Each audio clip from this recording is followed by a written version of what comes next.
जय जगन्नाथ, जय श्री राधे, जय गुरु। आज ये जो पवित्र भाववाणी भितर श्री ठाकुर अनुकूल चंद्रंकर जो भाव समाधि भितर थिला बेले जो भावर कथा कहिसंती तांको भितर जो ठाकुरत्व जागृत होइछि कीर्तन करू करू सती बेले एही पुस्तकटी से भावर कथा को नहीं वर्णित अच्छे। तो ये गोटे भावर जिनिस एठी ज्ञान भितर जदि आमे साउंटिबा ताहले हमको किछि मिलिबोनी। भाववाणी माने भाव भितर देइकरी जदि से बाणी गुडा आमे बुझिबा ताहले हमको बुझिबा अत्यंत सहज होई परिबो। ने जो भावर वाणी कथाटी को ठाकुर कोन कले ना परिप्रकाशित कले केतबेले ना तांकर जेतबेले भाव समाधि होइछि कीर्तन तेन ठाकुर कहते जेते पारिबो मो पाखक आसीबा कहले जेते पारिबो सेते कीर्तन कर। कीर्तन को उल्टे देला नर्तकी ए कथा बारंबार भी होइछि। त नर्तकी माने जेतबेले से कीर्तन रो ताळे ताळे तांकर तनु मन सब किछि ही डूबी जाय बुडी जानती सेतबेले से ही ए जो कीर्तन भीतर दे मजी जानती। तो ये कथा भितर जो नर्क स्वर्ग भितर थिला बामांग नर्क पट को दक्षिण पट होउची आलोकर धारा बा स्वर्ग आड़ को बा भगवत धाम आड़ को भगवान का आड़। ये जो कथा भितर किछि लोक कहते कौन जीवननाथ को भूली जगन्नाथ खोजा गलु। एटा क्यों कथा छଳରେ खुआई सेटा बुझिबा दरकार। ठाकुर निजे कौनसी धर्म को निंदा करिबा पई कहि नाहंती। ठाकुर तो निजे आसीथिले पुरी आसीथिले साखी गोपाल जाइथिले किछि अबुझा लोक ताको सेई कथाटी को भल से न बुझी तो जो जाजन टिके भूल कर दउसंती सेति पई लोक मानक भितर गोटे भूल चिंताधारा गोटे गढ़ी उठी।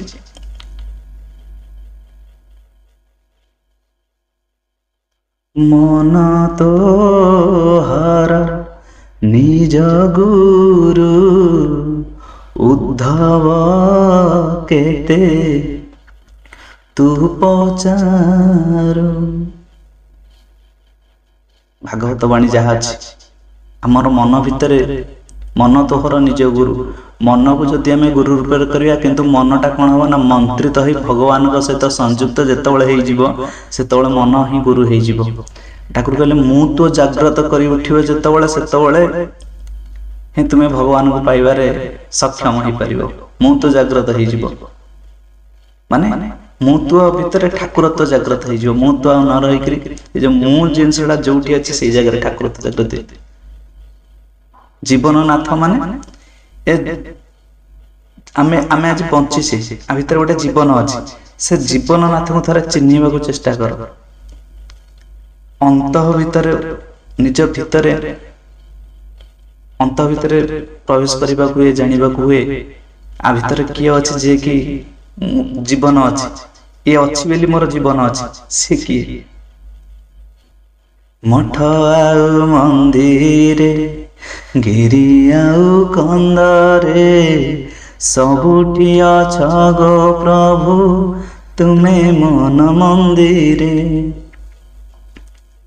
ठाकुर कहले ठाकुर तो जागृत करियो गेले अत्र तत्र सर्वत्र हरि समान सबुरी भितर अछंती घट घट भितर अछंती। से केबे हेले जगन्नाथ को नेकरी भली कथा कहि नांती। तण भाबिबाटा आम मानकर भूल काहे कि ना जगन्नाथ तो भितर अछंती। काष्ट पाषाण तरु तृण ये जो कथा कहै सबुरी भितर समस्त घट भितर भगवान विराजित जदि प्रहलाद कथा शुणिथिबे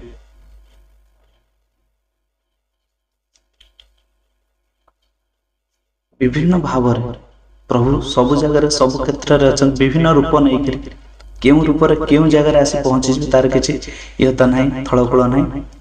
तेणु ठाकुर गोटे गोटे कथा हूँ भावर कथा भाव भितर दे बुझंतु जदि ज्ञानी गुणी भितर देकर बुझे ताले किछि बुझी परिबे कहीं ना आम पाखरे तो छोट मेमोरी अच्छी से मेमोरी भितर कौन है ना सब प्रकार आलतू फालतू जिनस पूरण होकर अच्छे फांका हेले तो केतबेले आम जाना तेणु से मेमोरी फांका हाँपाई नाम दरकार अनवरत नाम दरकार कहीं भी थटा तामसा हुए कर ठीक अच्छे आगे जा स्वर्ग आ नर्क भितर देकर से जीवननाथ को धरी से जगन्नाथ को धरिकी जो कही दक्षिण हस्त हूँ शांति यही स्निग्ध आलोक यही तो गोटे सूर्य सम दीप्ति देखा देखा जाऊँगी एते आलोक तथापि तार तीव्रता नहीं बेस खूब पवन हो कि मधुर शब्द बेस तो बा एठारे तो मध्य नाम तेणु जो नाम थाए से स्वर्ग गीतार जो कथा कहुई आपण जड़े कहले गीता आम कहीं पढ़ा तो गीता पढ़ा कहीं ठाकुर मना कर ठाकुर सब बाणी देखुना सब गीता उपर ही आधारित गीतार जहाँ ठाकुर बाणी भितर से गीता कहीं पढ़ोनी पूर्ववर्ती अधिकार करे परवर्ती आविर्भाव गीता भागवत न पढ़ा भितर किसी होनी समालोचना ये कहूँ ये बुझा आज शोई पड़ी मूढ़ मन शोई पड़ी मूढ़ मन को चेतना करवा आज आ समय अच्छे आज बंचीचे काली सकाळ आम नूतन सूर्योदय देखिपर किसी ग्यारंटी अच्छी ग्यारंटी नहीं तेणु नाम करवा नाम भितर देकर आम भगवान प्रति भल पाइबा दरकार आ मो गुरु ता गुरु आ गुरु चतुर्थ प्रहर कहीं एते लेखा घीओ दीप जालुच ठाकुर भितर नहीं पूरे दौच एते एते फूल कहीं चढ़ौच ये जो अन्य संप्रदाय को निंदा कर जन जाजक मैंने से भी हृदय गोटे नमस्कार किंतु से कथा कष्ट दिए भल लगे अरे चतुर्थ प्रहर अष्टम कौट हो गौड़ीय संप्रदाय तो गौड़ीय संप्रदाय ठाकुर ये भाववाणी भितर कौन कही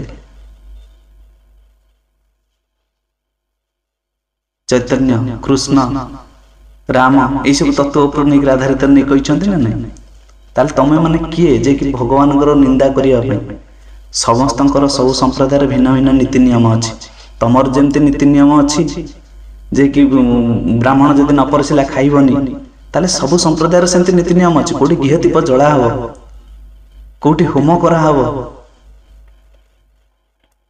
सब प्रकार जिनस अच्छी खाली से ठाकुर अनुकूल चंद्र दीक्षा ने जड़े जे उद्धार पाई आउ कौटी ने पाइबनी ये भी संपूर्ण मत भूल ये ठाकुर कही ना ठाकुर कहते जीवन सद्गुरु ग्रहण करने को हुए से सद्गुरु किए ना जे भगवान पाखक नहीं जी विपाक पथे हाथ धरी जे चलवा कायदा जनाई दिए तांको ही जान गुरु बोली अभय पथे चैतन्य कृष्ण वंदे जगत गुरु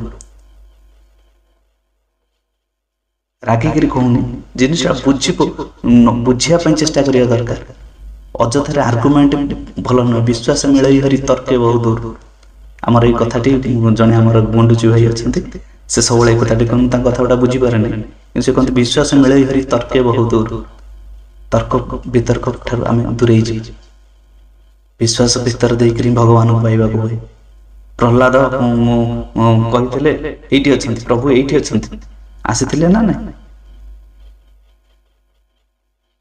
ध्रुव तपस्या निमग्न होकर ना मोर प्रभु को ही दर्शन न कला पर आखि खोली प्रभु आसी ना तेणु भक्तर विश्वास प्रभु आसबे मु आखि खोली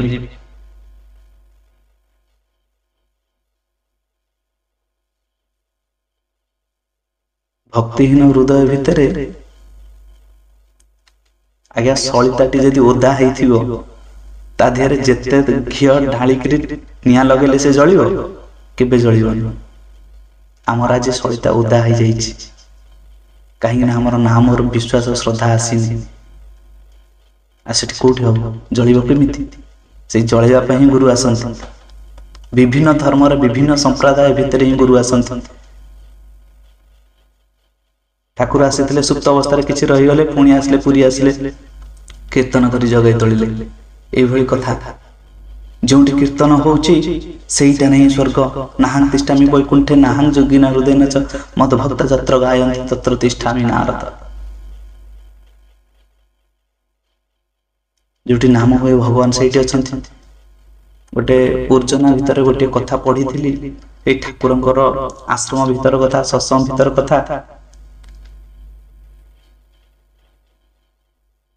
बहुत लोक बसिଛନ୍ତି सत्संग भितर कथा चली कीर्तन चली भजन कीर्तन चली कीर्तन विशेष करी ठाकुर भल पाती कीर्तन किंतु आजिकल आम जो सत्संग भितर लास्ट को कीर्तन जय राधा राधा कीर्तन बहुत जगह भी होनी तेणु गुरु भाई मान को अनुरोध कि जाजन को कमे देकर कीर्तन को वरम प्राधान्य दिंतु कहीं ठाकुर भल पाती कीर्तन हे आमरी भीतरे परम दयाल आमरी भीतरे परम दयाल नाचंती होई विभोर रे से नामे नाचिले जगत राजने पारिकर खोल करताल से नाम भितर जगाई माधवी कर उद्धार ये महाप्रभु उद्धार कर दे श्री चैतन्य कथा भी ठाकुर ये जो भाववाणी भितर कही सत्संग चलती सत्संग भितर लोक मैंने बसुँच आउ जगह ना दिज छिड़ा होती दूर छिड़ा हो खराटे खरारे झाड़ नाला आंठिले शुणुं सत्संग ठाकुर डाकिले पाख आस से पाखापाखि टी आसिले से गोटे मुंडिया पाइले कौन ठाकुर आम एत बसीचु ठाकुर से डाकुंट समस्त आश्चर्य नहीं ठाकुर डाकिले कहले आसिल तमें कौन कर ना मु मिस्त्री अच्छे तमें ना मुझे सहयोगी मूलिया काम जो मैंने करते सहयोगी मिस्त्री पाखे सहयोगी तो ठाकुर कहले तमें दीक्षा नहीं ना तमें नहीं ना हाँ नहीं पचारे तुम केते दिन है नहीं मिस्त्री जी पचारे केते दिन है नहीं ना मु हम 3-4 मास है नहीं ना सॉरी भूल हो गला मिस्त्री कहले मोर 2 वर्ष है नहीं तापर से जो मूलिया जनक थे सहयोगिता पचारे तुम केते दिन ठाकुर 3 मास कि 4 मास भितर हम नहीं पहुंची गले प्रधान वरेण्य जो बसी गुरु भाई कर्मी आगधाड़ी पचारे कहले दादा तमें केबे दीक्षा नहीं ना ठाकुर आपण कौन मत पचार आपण कौन जानी ना मुझे दीक्षा नहीं आपण तो मत ना अरे ठाकुर तो पचार केबे नहीं कह तो 2 वर्ष 5 वर्ष 10 वर्ष 20 वर्ष एत कथा कह कौन अच्छे ठाकुर कहले अरे दादा कह ना केते वर्ष है नहीं ना ठाकुर 22 वर्ष ना तुम 22 वर्ष भीतर तुम अनुभव कौन है दीक्षा नवार ना ठाकुर दीक्षा नेले मोर सब किछि परिवर्तन हो जाइछि गोटा हस खुशी भीतर देकर मो सुख भीतर देकर चल अच्छा हो आउ जन गुरु भाई पचारे तुमर कौन है ना ठाकुर मु बेस खुशी रे अछि दीक्षा नेला पूर्व जहाँ थी दीक्षा नेला नाम ध्यान टे करुँच मो बहुत खुशी अच्छे मिस्त्री जन पचारे 2 वर्ष है नहीं ना रे बाबू तमें दीक्षा नहीं तुम गोटे अनुभूति कहल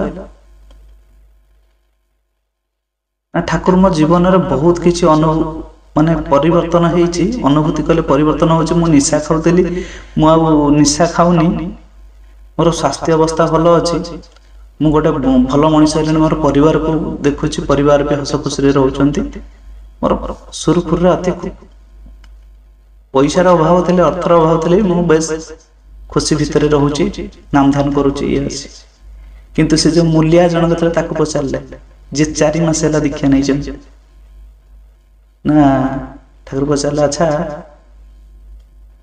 कहल तुम अनुभूति कौन तुम्हें तो 4 मास है नहीं तुम तो पुणी किसी अनुभूति थी कह से कौन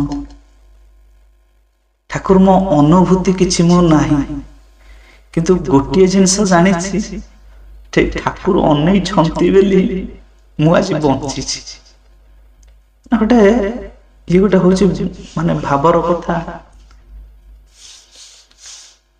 तो ठाकुर अनै छंती बेली से अच्छी ये जो कथा ये जो विश्वास ये जो भल पाइबा केतबेले आसे ना जेतबेले नाम भितर हमर गोटे झुंक आसे टाण आसे तेनो एठी कहला जोटी खोल करताला मृदंग वाद्य ଏହି ଯେ ସବୁ ଓଙ୍କାର ମିଶି ଯାଉଛି, ଏହି ଯେ ଆନନ୍ଦର ଧାରା, ବିପୁଳ ଆନନ୍ଦ, ଏହା ବୋଧ ହୁଏ ଦକ୍ଷିଣ। ଓହ କି ଶାନ୍ତି! ଏତେ ଏଇ ତ ସବୁ ଡୁବି ଯାଉଛି, ଏଇ ଓଙ୍କାରରେ ସବୁ ଡୁବିଗଲା, ପ୍ରାଣେ ପ୍ରାଣେ ସବୁ ଡୁବିଗଲା, ଭେଦଭାବ ଗଲା। ଏଇ ତ ମୁସଲମାନ, ଏଇ ତ ବ୍ରାହ୍ମଣ, ଏଇ ତ ବୌଦ୍ଧ, ଏଇ ତ ଜୈନ, ଏଇ ତ ଶିଖ, ଏଇ ଯେ ସବୁ ଓଙ୍କାରରେ ଲୟ ହେଇଗଲା, ସବୁ ମିଶିଗଲା ଓଙ୍କାର ଭିତରେ। ଶରୀର ଅଛି, ଆଜି ଜାତି ଅଛି, ଶରୀର ନାହିଁ ତାହେଲେ ସିଏ ହଉଛି ଆତ୍ମା ହେଇଗଲା। ଠାକୁର ଚାହାନ୍ତି ସେଇ ଶୁଦ୍ଧ ଆତ୍ମା। ନା ସେ ଶୁଦ୍ଧ ଆତ୍ମା କେମିତି ହବ? ନାହିଁ ଶରୀର ଭିତର ଦେଇକରି ଯେତେ ନାମ ହବ ସେ ସବୁ ଦୂରେଇ ଯିବ। ଆ ପୂର୍ବରୁ ମୁଁ ଗୋଟେ ଭିଡିଓ ପୋଷ୍ଟ କରିଛି ଭାଗବତ କଥା, ଯୋଉ ବେଣୁ ପାପ ଅର୍ଜନ କରିଛନ୍ତି, ସେ ବେଣୁଙ୍କର ଯୋଉ ପାପ ଶରୀରକୁ ଦହନ କଲା ଭିତରେ ସେ ଯୋଉ ବାହାରିଛନ୍ତି ନିଶାଚର, ତାଙ୍କୁ ବିଦା କରିଦେଇଛନ୍ତି, ଜଙ୍ଗଲ ଭିତରେ ରହିବା ପାଇଁ ଆଦେଶ ଦେଇଛନ୍ତି। କାହିଁକି ନା ସେ ପାପ କରିଥିଲା, କର୍ମ କରିଥିଲେ। କିନ୍ତୁ ପୁଣି ଦେଖୁଛନ୍ତି ସେ ନିଶାଦକୁ ଜଙ୍ଗଲରେ ସ୍ଥାନ ଦିଆଯାଇଛି। ପୁଣି କହୁଛନ୍ତି ଆରେ ଇଏ ଆର ଦେହ ତ ପୁଣ୍ୟ ହେଇଗଲା, କାହିଁକି ନା ଇଏ କିଛି ତ ପ୍ରଭୁଙ୍କର ସେବା କରିଛି, କିଛି ଭଗବତ କଥା ଶୁଣିଛି, ଆଉ ଥରେ ଦହନ କରିବା, ଆଉ ଥରେ ଦହନ କରୁଛନ୍ତି। ମନ୍ତ୍ର ବଳରେ ବାହାରିଛନ୍ତି ରାଜା ପୃଥୁ। ବିଷ୍ଣୁଙ୍କର ଲକ୍ଷଣ ଅଛି। ଏଇ ଯୋଉ କଥା ଆମେ ଗୀତା ଭାଗବତ ପଢିବା, ତା ଭିତରେ ଦେଇ ଜାଣିବା ଠାକୁରଙ୍କର ସବୁ ଲୀଳା ସବୁ କେଉଁଭଳି ଭାବରେ ସବୁ ମିଶି ଯାଉଛି, ଆଉ ତ କିଛି ରହିଲାନି। ତାହେଲେ ଛୁଆଁଛୁତି କଣ, ଖାଇବା ଛୁଇଁ ଦେଲେ ମାରା।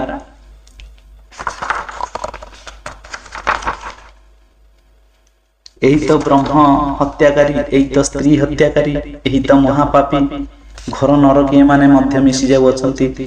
ଏମାନେ ବୁଝୁଛନ୍ତି ଭଗବାନ ସେ ଆମ୍ଭମାନଙ୍କର ସବୁ ଜ୍ୱାଳା ଯନ୍ତ୍ରଣା ତାପ ପୋଛି ନେଉଛନ୍ତି। ଏ ନାମଲେ ତ କଟତ ପାପ, ଛୁଟତ ତନ ତ୍ରିବିଧ ତାପ। ତ୍ରିବିଧ ତାପ ନାମ ନେଲେ ଆଦି ଦୈବିକ, ଆଧ୍ୟାତ୍ମିକ, ଆଦି ଭୌତିକ, ତିନୋଟି ତାପ ହିଁ ନଷ୍ଟ ହେଇଯାଉଥାଏ। ପାପ ତାପ ପ୍ରଭୁ ଆସନ୍ତି ନାମ ଭିତରେ ପୋଛି ଦେବା ପାଇଁ। ଆମେ କହୁଛେ ଆମେ ଆଧ୍ୟାତ୍ମିକ କ୍ଷେତ୍ରରେ ଉନ୍ନତି କରିଛେ, ଆରେ କିଛି ରହିବନି। ନାମଲେ ତ କଟତ ପାପ, ଛୁଟତ ତନ ତ୍ରିବିଧ ତାପ, ମହାମାଧୁରୀ ରୂପ ସାର, କୋଟି ଜନ ମନହାରୀ। ମନକୁ ମୋହନ ମୋହି ନିଅନ୍ତି ସେଇ ମୋହନ, ସେ ମୁରଲୀର ବଂଶୀ ଧନରେ ସବୁ କିଛି ମୋହି ନିଅନ୍ତି। ହେ ମନ ବୃନ୍ଦାବନ ତୁଳସୀ କାନନ, ମୁଖେ ମଧୁବୋଳା ହରି ନାମ। ଠାକୁରଙ୍କର ଆସିବାର ବହୁ ପୂର୍ବରୁ ତାଙ୍କର ଯୋଉ ପିଢି ମାନେ ରହିଛନ୍ତି, ପୂର୍ବବର୍ତ୍ତୀ ଅଧିକାର କରି ପରବର୍ତ୍ତୀଙ୍କର ଆବିର୍ଭାବ ନା, ଯେଉଁ ପୂର୍ବବର୍ତ୍ତୀ ପିଢି ମାନେ ଅଛନ୍ତି ସେମାନେ କଣ କରିଛନ୍ତି ନା ହରି ନାମରେ ବିଭୋର ଥିଲେ। ତାଙ୍କ ଅଣ ଜେଜେମା, ଅଣ ଜେଜେ ତା ପୂର୍ବରୁ କିଏ ଥିବେ ଯାହା ବର୍ଣ୍ଣିତ ଅଛି, ଆମେ ତ ବେଶୀ ବାଟ ଜାଣିନୁ, ଯାହା ବହିପତ୍ର ପଢିକିରି ଜାଣିବା କଥା। ତାଙ୍କ ବାପା, ତାଙ୍କ ଜେଜେ, ତାଙ୍କ ଜେଜେମା, ତାଙ୍କ ଅଣ ଜେଜେ, ଅଣ ଏସବୁ ଯେତେ ଯେତେ ରହିଲେ ସବୁ ଯେଉଁଠୁ ବର୍ଣ୍ଣିତ ଅଛି, ହରିବୋଲ ହରିବୋଲ ଧ୍ୱନିରେ ହିଁ ସେ ସବୁ ପାଗଳ ହେଇଯାଉଥିଲେ। କାହିଁକି ନା ସେତେବେଳେ ଯୋଉ ମହାପ୍ରଭୁ ଶ୍ରୀ ଚୈତନ୍ୟ ଆସିଥିଲେ, ତାଙ୍କର ଭାବଧାରା ଭିତର ଦେଇକିରି ହିଁ ସମସ୍ତେ ଆସିଛନ୍ତି। ଆଜି ଆମର ଚୈତନ୍ୟଙ୍କର କଥା କହିଲା ବେଳକୁ ଆରେ ଇଏ ତ ଠାକୁର ଅନୁକୂଳ ଚନ୍ଦ୍ର କଥା, ଚୈତନ୍ୟ ମହାପ୍ରଭୁଙ୍କ କଥା କାହିଁ କହୁଛ? ଭେଦ ସୃଷ୍ଟି ହେଇଯାଉଛି। ଆରେ ଅନ୍ୟର ଇଷ୍ଟ ନିନ୍ଦା କରି ହେଲୁ ଇଷ୍ଟ ନିଷ୍ଠ, ନିଜର ଇଷ୍ଟ ନିନ୍ଦା ହେଲା ବୁଝିଲେନି ପାପିଷ୍ଟ। କାହିଁକି ନା ଇଷ୍ଟ ହଉଛନ୍ତି ଏକ। ଆପଣ ମହାଲକ୍ଷ୍ମୀ ପୁରାଣ ଦେଖିବେ, ଲକ୍ଷ୍ମୀଙ୍କ ମହାଲକ୍ଷ୍ମୀଙ୍କ ଠାରୁ, ମହାଲକ୍ଷ୍ମୀ ପୁରାଣ, ଲକ୍ଷ୍ମୀ ପୁରାଣ କଥା କହୁନି, ମହାଲକ୍ଷ୍ମୀ ପୁରାଣ, ମହାଲକ୍ଷ୍ମୀଙ୍କ ଠାରୁ ସବୁ ଦେବତା ସୃଷ୍ଟି। ଶିବ ପୁରାଣ, ଶିବଙ୍କ ଠାରୁ ସବୁ ଦେବାଦେବୀ ସୃଷ୍ଟି। ବ୍ରହ୍ମ ପୁରାଣ, ବ୍ରହ୍ମାଙ୍କ ଠାରୁ ସବୁ ସୃଷ୍ଟି। ବିଷ୍ଣୁ ପୁରାଣ, ବିଷ୍ଣୁଙ୍କ ପାଖରୁ ସବୁ ସୃଷ୍ଟି। ଶକ୍ତି ପୁରାଣ, ଶକ୍ତିଙ୍କ ପାଖରୁ ସୃଷ୍ଟି। ଗଣେଶ ପୁରାଣ, ମହାଗଣେଶଙ୍କ ପାଖରୁ ସବୁ ସୃଷ୍ଟି। ଆରେ ଯେଉଁ ଭକ୍ତ ତାଙ୍କୁ ଯେଉଁଭଳି ରୂପରେ ଦେଖିବାକୁ ଚାହେଁ, ସେ ତାକୁ ସେଇଭଳି ରୂପରେ ହିଁ ଦର୍ଶନ କରନ୍ତି। ଭକ୍ତି ଆଉ ଭଲ ପାଇବା ଭିତର ଦେଇକିରି ଏଇ ଠାକୁରଙ୍କ କଥା ବୁଝିବେ। ଆଉ ଯେତେ ଜ୍ଞାନର କଥା ହେଲେ ହୁଏ ନାହିଁ, କାହିଁକି ନା ଉଦ୍ଧବଙ୍କର ଚରିତ୍ର ଆପଣ ଜାଣିଥିବେ। ଉଦ୍ଧବ ହଉଛନ୍ତି ଜ୍ଞାନୀ ଥିଲେ, फुलफिल नथिले फुलफिल ପାଇଁ କେବଳ ଦରକାର ଭକ୍ତି। ଆଉ ସେ ଭକ୍ତି କୋଉଠି ଆସିବ ନା ରାଧାରାଣୀଙ୍କର ଶରଣରେ ଆସ। ଠାକୁର ପ୍ରଥମ ଭାବବାଣୀରେ କହିଛନ୍ତି ରାଧାରାଣୀଙ୍କୁ ଧର, ରାଧାରାଣୀଙ୍କୁ ଧର, ମୋର ଧାରା ହିଁ ହେଉଛନ୍ତି ରାଧା। ଯାହାକୁ ଧରିଲେ ମୋ ପାଖକୁ ଆସି ପହଞ୍ଚି ପାରିବୁ ସିଏ ହେଉଛନ୍ତି ରାଧା। ରାଧା ନାମ ବିନା ସବୁ ତ ଅଚଳ। ତେଣୁ ରାଧାଙ୍କର ନାମ ଭିତରେ ଏଭଳି ଭାବରେ ପାୱାର, ଏଭଳି ଭାବରେ ଶକ୍ତି ଅଛି। ରାଧାରାଣୀଙ୍କର ଶରଣାପନ୍ନ ହେବାକୁ ହୁଏ, ତୁଳସୀଙ୍କର ଶରଣାପନ୍ନ ହେବାକୁ ହୁଏ। ଆଉ ତୁଳସୀର ଜଟ, ତୁଳସୀ ମୁକୁଟ, ତୁଳସୀ ଭୂଷଣ ହୋଇ, ଆଉ ତୁଳସୀ ଚଉରା ପାଶେ ଅନାଇଲେ, ନୀଳ ଚକ୍ର ଦିଶୁ ଥାଇ ଦୀନବନ୍ଧୁ। ଏମାନେ ବୁଝିଛନ୍ତି ଏହା ହିଁ କୀର୍ତ୍ତନର ମାହାତ୍ମ୍ୟ। ଏତେ ଶାନ୍ତି ଛାଡ଼ି ତୁମେ ମାନେ ରାସ୍ତା ବୁଲି ଯାଉଛ। କରତାଳର ବାଦ୍ୟ, ମୃଦଙ୍ଗର ବାଦ୍ୟ ଯେଉଁ ଦିଗରେ ଶୁଣିବୁ ଦୌଡ଼ି ଯିବୁ। ଏଇ ଦେଖ ହରିନାମରେ ସବୁ ଡୁବି ଯାଉଛି। ଜୀବରେ ଚାଲିଆରେ ଛୁଟି ଚାଲିଆ। ଏହି ଦେଖ କୀର୍ତ୍ତନର ଋଷିମାନେ ତୁମମାନଙ୍କ ପାଇଁ ଆସିଅଛନ୍ତି, ଏମାନଙ୍କର ଶରଣ ନେଇ। ତାହେଲେ ଏଇଠି ଦୀକ୍ଷା ନେଲେ ହବ? ଋଷିମାନେ ଆସିଛନ୍ତି, ଋଷି କାହାକୁ କୁହାଯାଉଛି? ଏମାନଙ୍କର ଶରଣ ନେ, ଏମାନଙ୍କର ଚରଣ ଧୂଳି କାଢିନେ, ତାଙ୍କ ମୁହଁରୁ ହରିନାମ କାଢିନେ ସେମାନେ ମୁକ୍ତ ଆତ୍ମା। ଚାଲିଯା ସେମାନଙ୍କ ସାଥିରେ, ନରକ ମଧ୍ୟ ସ୍ୱର୍ଗ ହୋଇ ପଡିବ। ଏଇ ଦେଖ କୀର୍ତ୍ତନରେ ଋଷିମାନେ ସବୁ ସିଢି ସମ ଛିଡା ହୋଇଛନ୍ତି। ଉଠିଯା, ସେମାନଙ୍କ ଉପରେ ଦେଇ ଉଠିଯା। ତୁମେ ସେମାନଙ୍କର ଛାତି ଉପରେ ପାଦ ଦେଇ ଉଠିଯାଅ, ଦୌଡ଼ି ଯାଅ, ଦୌଡ଼ି ଯାଅ, ସେମାନଙ୍କୁ ଅନୁସରଣ କର। ଏଇଠି କହିବେ ଛାତି ଉପରେ ପାଦ ଦେଇ, ମାନେ ତାଙ୍କ ଉପରେ ଚଢି ଚଢି ଯିବେ ନା, ଭାବ ବିଗଳିତ ହୋଇ ସେମାନଙ୍କ ସହିତ ମିଶିଯିବା। ଯେମିତି ସମୁଦ୍ର ଭିତରେ ନଈ ଯେତେବେଳେ ମିଶିଯାଏ, ସେ ଖୁସିରେ ଆତ୍ମହରା ହୋଇ ଉତ୍ଫୁଲ୍ଲିତ ହେଇଯାଏ ସମୁଦ୍ର ସହିତ ମିଶିବା। ସେଇ ଜାଗା ଦେଖିବେ ନଈ ସମୁଦ୍ର ମିଶୁଥିବ, ଅଶାନ୍ତ ହେଇକି ଥିବ ନା, କାହିଁକି ନା ସେ ଆଜି ଖୁସିରେ ମିଶି ଯାଉଛି। ଆତ୍ମା ଆଜି ପରମାତ୍ମା ସହିତ ମିଶିଯିବ। ସାଧୁ ସନ୍ଥ ମୁନି ଋଷି ମାନଙ୍କର ଚରଣ ଧୂଳି ନେବା ନିହାତି ଆବଶ୍ୟକ, କାହିଁକିନା ତାଙ୍କ ଭିତରେ ହଉଛନ୍ତି ସେ ଯୋଉ ସାତ୍ବିକ ଗୁଣ ଭିତରେ ଦେଇକରି ଭଗବାନ ହିଁ ବିରାଜିତ ତାଙ୍କ ଭିତରେ ରହିଥାନ୍ତି। ଆଉ ସେମାନଙ୍କ କୃପା ହେଇଗଲେ ହିଁ ସବୁ କିଛି ସମ୍ଭବ ହୋଇପାରେ। ଦୌଡ଼ି ଯାଅ, ସେମାନଙ୍କୁ ଅନୁସରଣ କର। ଛାତି ଭିତରେ ଦେଇ ଉଠିଯା ମାନେ ତାଙ୍କ ହୃଦୟକୁ ଜିତିକିରି ଆମକୁ ଉପରକୁ ଉଠିବାକୁ ହୁଏ। ତାଙ୍କର ଯୋଉ କୃପା, ହୃଦୟକୁ ଜିତିବା ମାନେ ତାଙ୍କର ଯେତେବେଳେ ମୁନି ଋଷି ମାନଙ୍କର, ସାଧୁ ସନ୍ଥ ମାନଙ୍କ କୃପା ଯେତେବେଳେ ଆସିଯାଏ, ସେତେବେଳେ ଆମେ ଉପରକୁ ଉଠି ପାରିବା। ସେମାନଙ୍କୁ ଅନୁସରଣ କରିବା, ଅନୁକରଣ ନୁହେଁ। ସିଏ ଧଳା ପିନ୍ଧିଛନ୍ତି, ମୁଁ ଧଳା ପିନ୍ଧିବି। ଠାକୁର ଧଳା ପିନ୍ଧୁଥିଲେ, ମୁଁ ଧଳା ପିନ୍ଧିବି। ଏଇଟା ଠାକୁର ଯେଉଁଭଳି କର୍ମ କରୁଥିଲେ, ଆମେ ସେଇଭଳି କର୍ମ କରୁଛୁ। ପ୍ରଥମେ କର୍ମଟା ଠିକ ହେବା ଦରକାର। ସେଥିପାଇଁ ଠାକୁରଙ୍କର ଏଇ ଯୋଉ ବହି ଭିତରେ କରିବା ହିଁ ପାଇବାର ଜନନ, ସେ ଠାକୁର। ଆମର କର୍ମ ଯଦି ଠିକ ଠିକ ନ ହୁଏ, ତାହେଲେ ଆମେ ଯେତେ ଧଳା ପିନ୍ଧି, ଅରୁଆ ଖାଇ ଗେରୁଆ ପିନ୍ଧିଲେ ବି ଆମର କିଛି ପରିବର୍ତ୍ତନ ନାହିଁ। ଅରୁଆ ଖାଇ ଗେରୁଆ ପିନ୍ଧିବା ମାନେ ମୁଁ ସ୍ୱସ୍ଥ ନେଇଛି, କିନ୍ତୁ ମୁଁ ଚିକେନ ମଟନ ଖାଉଛି, ମଦ ମାଂସ ଖାଉଛି, କିନ୍ତୁ ସ୍ୱସ୍ଥ ନେଇଛି, ଲାଭ କଣ ଅଛି? ଆରେ ନ ପାରିବ ଯଦି ନେଇ ନଥାନ୍ତା, ନେଇକି ତମ ଛାଡି ଦେଇଛି। ଏଠି ଛାଡିଲ କଣ? ଧରିଥିଲ କଣ? କିଛି ଧରିନ, ଆଉ ଛାଡିଲ କଣ? ମନ୍ତ୍ର ଭାବୁଛି ଯେ ମନକୁ ଧାରଣ କରେ, ସିଏ ହଉଛି ମନ୍ତ୍ର। ମନକୁ ଧାରଣ କରେ ମାନେ ମନକୁ ବିଷୟ ଭୋଗରୁ ନିବୃତ୍ତ କରି ଭଗବତ ପଥରେ ନେଇଯାଏ, ସେଇଟା ହଉଛି ମନ୍ତ୍ର। ସେତେବେଳେ ମନ୍ତ୍ର ହଉଛି ସାଧନ ହେଇଯାଏ। ଉତ୍ସାହ ନିଶାଏ ମନ୍ତ୍ର ସାଧନ। ଯେତେବେଳେ କେହି ନଥିବେ, ସେତେବେଳେ ହିଁ ମନ୍ତ୍ରଟାକୁ ସାଧନ କରାଯାଏ। ଚଲାରେ ଫେରାଇ ଯାଉ, ଚାଲୁଥିବା ବୁଲୁଥିବା, ଟିକେ କୀର୍ତ୍ତନ ଗୀତ ବୋଳି ଦଉଥିବା, ଭଜନ ଟିକେ ଗାଇ ଯାଉଥିବା, ନାମ ଟିକେ କରୁଥିବା, କିନ୍ତୁ ସାଧନ କରା ହୁଏ ଦୁଇ ଭ୍ରୁଲତାର ମଧ୍ୟବର୍ତ୍ତୀ ଅଞ୍ଚଳରେ। ସେଇ ଯୋଉ ଇଷ୍ଟ ଦେବଙ୍କୁ ବା ସେ ଯୋଉ ସତନାମ ଆମକୁ ନିଆଯାଇଛି, ସେଇ ନାମର ନାମୀ ରାମ। ରାମ କହିବାକୁ ଗଲେ ଏଇ ଜାଗାରେ ହିଁ ରାମଙ୍କର ପ୍ରତିଛବି ଆସିବା ଦରକାର। ସେଇ କୋଦଣ୍ଡଧାରୀ ରାମଚନ୍ଦ୍ର ଛିଡା ହେଇଛନ୍ତି, ପାଖରେ ଲକ୍ଷ୍ମଣ, ମା ସୀତା ଛିଡା ହେଇଛନ୍ତି, ପାଦ ଦେଶରେ ହନୁମାନ ପାଦ ସ୍ପର୍ଶକୁ କରିକିରି ଆଣ୍ଠେଇକିରି ରହିଛନ୍ତି। ସେଇ ଯେଉଁ ସ୍ୱରୂପ ଆଜି ରାଧା ଆଉ କୃଷ୍ଣ ପାଖରେ ଛିଡା ହେଇଛନ୍ତି। ରାଧା ବଂଶୀ ବାଦନ ଶୁଣୁଛନ୍ତି କୃଷ୍ଣଙ୍କର, କୃଷ୍ଣ ବଂଶୀ ବାଦନ କରୁଛନ୍ତି। ରାଧାକୃଷ୍ଣଙ୍କୁ ଏକାଲୟରେ ଚାହିଁଛନ୍ତି, ପାଖରେ ଗୋବତ୍ସା ଅଛନ୍ତି, ସେମାନେ ଘାସ ଖାଉଛନ୍ତି। ଏଇ ଯୋଉ କଥା ଚିନ୍ତା ଏଇଟା ହଉଛି ରୂପ ଧ୍ୟାନ ଭିତରେ ଦେଇଯାଏ। ସେତିକି ବେଳେ ହିଁ ହଉଛି ଧ୍ୟାନଟା ହିଁ ସମ୍ଭବ ହୋଇପାରେ। ଅଯଥା ଯାହାର ନାମ ଆଉ ନାମୀ ଦୁଇ ଜଣକୁ ଏକତ୍ରିତ କରିବାକୁ ହୁଏ, ଧ୍ୟାନଟା ହଉଛି ସେଇଟା।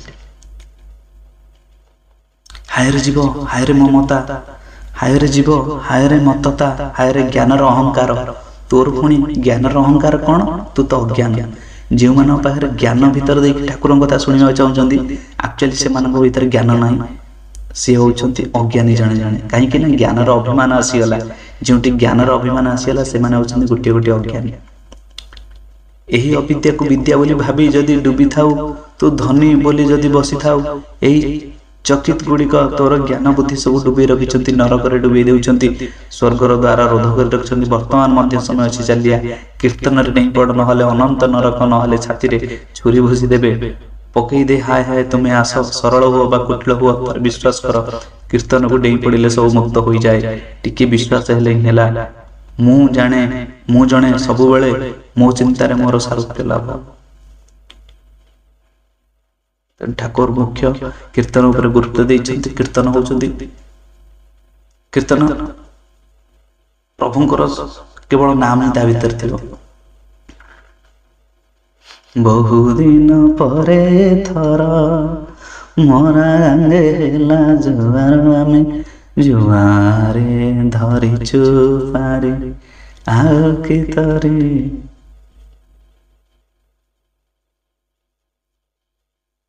ନଈ କୂଳରେ ବରଗଛ ଅଛି, ଡଙ୍ଗାର ମଙ୍ଗଟି ବନ୍ଧା ହେଇଛି। ବନ୍ୟା ଆସେ ଡଙ୍ଗା କ'ଣ ପଳେଇବ? ଡଙ୍ଗା କେତେବେଳେ ଯିବ ନା ଯଦି ବରଗଛଟା ଉପୁଡ଼ିକିରି ଭାସିଗଲା, ଡଙ୍ଗା ତା ସହିତ ଭାସିଯିବ।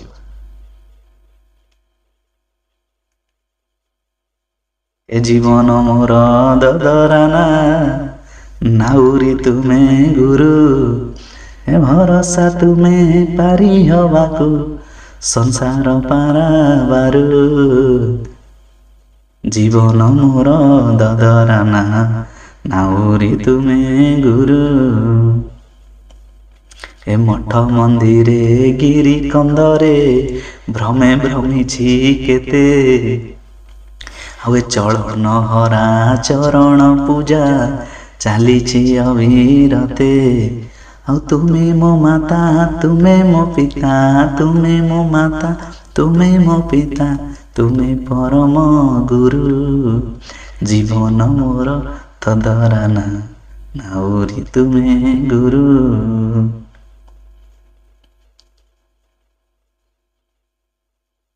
ଥାଉ ଢାଙ୍କୁଣି ଦେ, ମୁଁ ଯାଏ। এই ଯୋଉ କଥା ଗୁଡ଼ିକ ଭିତରେ ଦେଇ ଗୋଟେ ଆନନ୍ଦ ଲାଗେ, ଗୋଟେ ଶାନ୍ତି ଲାଗେ। ଠାକୁରଙ୍କର କଥା ଶୁଣିବା, ଠାକୁରଙ୍କ କଥା କହିବା। এই ଯୋଉ ଭିଡିଓ ଭିତରେ ଦେଇକି କିଛି ନହେଲେ ମୁଁ ତ ପଢୁଛି, ମୋ କାନ ତ ଶୁଣୁଛି। ଆମର ଜଣେ ଗୁରୁ ଭାଇ ମତେ କହିଥିଲେ, କେହି ନ ଶୁଣନ୍ତୁ ଗୋଟେ ନିବୁଜ କୋଠରୀ ଭିତରେ ଦେଇକିରି ହିଁ ଯାଜନ କରିବାକୁ ହୁଏ। କିଛି ନହେଲେ ସେଇ ଯୋଉ ଶବ୍ଦ ପ୍ରଭୁଙ୍କର, ସେଇ ଯୋଉ ନାମ ଗୁଣ କୀର୍ତ୍ତନ, ସେଇ ଯୋଉ ଶବ୍ଦ ଗୁଡ଼ିକ ନିଜ କର୍ଣ୍ଣ ଭିତରେ ଦେଇକିରି ଯାଏ। ଯେତେବେଳେ ଯାଏ ସେ ସବୁ କିଛି ପାପ ତାପକୁ ନଷ୍ଟ କରିଦିଏ। ତେଣୁ ବନ୍ଦ କୋଠରୀ ଭିତରେ ବି ପ୍ରଭୁଙ୍କର ନାମ ରୂପ ଧ୍ୟାନ କରିବାକୁ ହୁଏ। ବହୁତ ବଢିଆ କଥା। ସେତେବେଳେ ମୁଣ୍ଡରେ ପଶୁନଥିଲା, ଏବେ କିନ୍ତୁ ପଶୁଛି। ନାମ ଧ୍ୟାନ କରିବା ନିହାତି ଆବଶ୍ୟକ। ଖାଲି ଇଷ୍ଟବୁଦ୍ଧି ହେଲେ ହବ ନାହିଁ। ଯଜନ ଇଷ୍ଟବୁଦ୍ଧି ସ୍ୱସ୍ତିନି ସଦାଚାର, ସଦାଚାର ମୁଖ୍ୟ ରହିବା ଦରକାର। ଆଚରଣର ଶୁଦ୍ଧତା ଦରକାର, ମନରେ କୁଠୁଳତା ନ ରହିବା ଦରକାର। ପରର ସମ୍ପତ୍ତିକୁ ଏପଟେ ଲୋଭ, ଏପଟେ ଧଳା ବସ୍ତ୍ର ପିନ୍ଧି ଆମେ ସତ୍ସଙ୍ଗ। ଏଇ ଯୋଉ କୁଶ୍ଚିତ ଚିନ୍ତାଧାରା ଭିତରେ ଦେଇକିରି ଭଜନଟା ହେଇପାରେ ନାହିଁ। କାହିଁକି ନା ଭୋଜନରେ ଶୁଦ୍ଧତା ଦରକାର। ନା ଭୋଜନରେ ଶୁଦ୍ଧତା କେତେବେଳେ ହବ? ନା ସାତ୍ଵିକ ଭାବ ଯେତେବେଳେ ହବ। ସାତ୍ଵିକ ଭାବ କେମିତି ହବ? ନା ନୀତି ନିୟମ ଭିତରେ ଦେଇକି ରହିବାକୁ ହବ। ବହୁତ ବଡ଼ କଥା ଅଛି, ଯାହା ବି ହେଉନା କାହିଁକି ଆଜିର କଥାକୁ ଏଠି ରଖିବା। ବହୁତ 30 ମିନିଟ୍ ସମୟ ହେଲାଣି। ଆପଣଙ୍କ 30 ମିନିଟ୍ ମୂଲ୍ୟବାନ ସମୟ ଯଦି ଠାକୁରଙ୍କ ଚରଣରେ ଠାକୁରଙ୍କ କଥା ଭିତରେ ଆପଣ ଦେଇପାରୁଛନ୍ତି ତାହେଲେ ଆପଣଙ୍କୁ ହୃଦୟରୁ ଅଶେଷ ଅଶେଷ ଧନ୍ୟବାଦ। ଜୟ ଗୁରୁ, ଜୟ ଜଗନ୍ନାଥ, ଜୟ ଶ୍ରୀ ରାଧେ ଶ୍ୟାମ। ନିତାଇ ଗୌର, ହରିବୋଲ ହରିବୋଲ ହରିବୋଲ ହରିବୋଲ।